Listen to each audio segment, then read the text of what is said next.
Rosa vient chercher Anne à la fin d'un cours dans un amphi au CNAM. Pendant qu'Anne range ses affaires, Rosa lui fait part des dernières histoires du bureau. Cette fois-ci, l'histoire porte sur le congé maternité et paternité. Rosa raconte qu'une de ses collègues, Flora, vient d'avoir un bébé. Le papa du bébé, Benoît, ne vit pas avec la maman et la maman, Flora, vit avec une autre femme.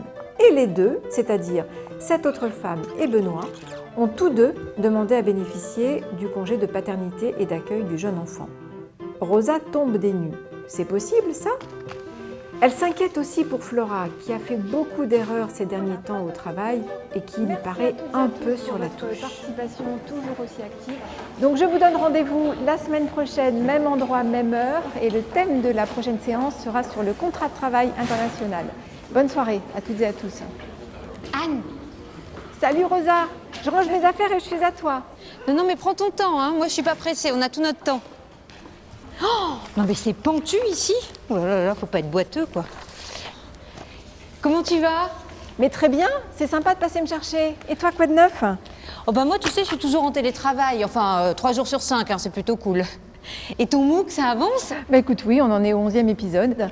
Congé maternité, paternité. Tu sais, il y a eu du nouveau sur le congé paternité récemment. Dis donc, il est super ce vidéoprojecteur.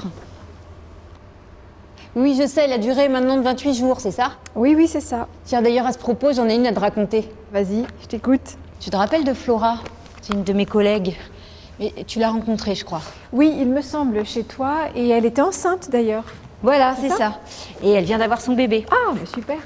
Et c'est un bébé qui a 2 mères et un père. Ah, alors attends, laisse-moi deviner. Donc la maman, c'est Flora. Il y a une autre maman qui doit être la conjointe de Flora. Et un papa. Voilà, c'est ça. Le papa, c'est Benoît, c'est le meilleur ami de Flora. Et la conjointe de Flora, c'est Greta. Et pourquoi tu me racontes tout ça? Parce que dans cette histoire, il y a un congé maternité et 2 congés paternité. Parce que Greta et Benoît, ils ont tous les deux demandé à prendre un congé de 28 jours. Tu vois? Mais c'est possible, ça? Mais oui, c'est possible. Le papa de l'enfant, effectivement, a droit à son congé paternité et le ou la conjointe de la mère également. Ah, d'accord. Oh, et tu sais comment s'appelle le bébé? Non, dis-moi.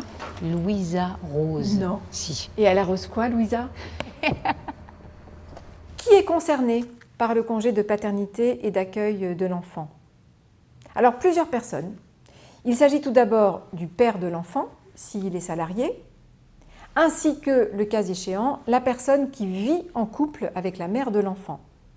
Ce congé est ouvert sans aucune condition d'ancienneté et quel que soit le type de contrat que peut avoir le salarié, c'est-à-dire CDI, CDD, un contrat temporaire ou autre. Quelles sont les modalités de ce congé? C'est très simple. Le salarié doit simplement avertir son employeur au moins 1 mois avant la date de début du congé qu'il souhaite. Quelle est la durée du congé? 25 jours pour la naissance d'un enfant, auquel le salarié peut accoler les 3 jours naissance, et 32 jours en cas de naissance multiple. Alors il faut bien distinguer 2 périodes pour le congé paternité et d'accueil du jeune enfant. Il y a une période obligatoire de 4 jours calendaires qui, en principe, doit être prise immédiatement après la naissance de l'enfant, après le congé de naissance de 3 jours. Et il y a une autre période, donc bien distincte, de 21 jours calendaires qui pourra être prise donc par le père ou le conjoint de la mère. Et le congé doit démarrer dans un délai de 6 mois suivant la naissance de l'enfant. Alors il faut savoir que le salarié, pendant son congé, bénéficie d'une protection, c'est-à-dire qu'il ne peut pas être licencié pendant son congé. Néanmoins, l'employeur peut rompre ce contrat en cas de faute grave ou en cas d'impossibilité de maintenir le contrat pour un motif étranger au congé de paternité et d'accueil de l'enfant. Mais tu sais, je m'inquiète pas mal pour Flora parce que ces derniers temps, enfin juste avant son congé maternité, elle a fait beaucoup d'erreurs avec les clients. Elle a mélangé des dossiers, elle a fait des autorisations de virement qui n'auraient pas dû l'être. Ouais. Ah bon, alors évidemment, pas pour des grosses sommes, tu vois. Ouais. Mais ça a été un bins pour arranger ça. Et dis-moi, elle a déjà fait ce genre d'erreur avant? Non, pas à ma connaissance. Revenons maintenant au congé maternité et à la salariée enceinte. La salariée enceinte bénéficie d'un régime protecteur. Ce régime protecteur, elle en bénéficie pendant toute sa grossesse, également pendant le congé maternité et également au retour du congé maternité. Et la protection va être absolue ou relative selon la situation de la salariée. La protection est la même en cas de congé d'adoption. Alors, en quoi consiste cette protection dont bénéficie donc la salariée? Alors voilà ce que dit le Code du travail. Avant le congé maternité, il est interdit de licencier une salariée enceinte, sauf faute grave de la salariée non liée à la grossesse, ou alors lorsqu'il est impossible de maintenir son contrat de travail pour un motif étranger à la grossesse. Exemple, en cas de motif économique qui justifie par exemple la suppression du poste de la salariée. Pendant le congé maternité, la salariée bénéficie là d'une protection absolue. Ça veut dire qu'il n'y a aucun motif possible de licenciement qui pourrait être prononcé donc, pendant son congé maternité. Autrement dit, le licenciement ne peut absolument pas être notifié à la salariée, ni pendant son congé, et il ne peut pas non plus prendre effet pendant le congé, même s'il a été notifié à la salariée avant le début du congé.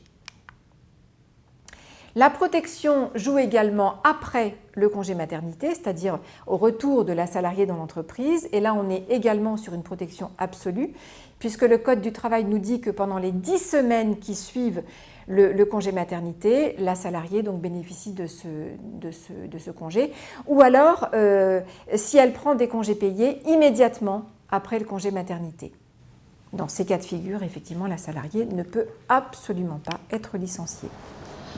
Bon, tu me rassures, hein, j'ai hâte de la voir revenir, je m'entends tellement bien avec elle. Oui, mais bon, laisse-la savourer son congé mat parce que ça passe quand même très vite. Hein. Allez, dis-moi, il dure combien de temps ce congé? Ça dépend du nombre d'enfants. Pour le premier enfant, c'est 16 semaines en tout.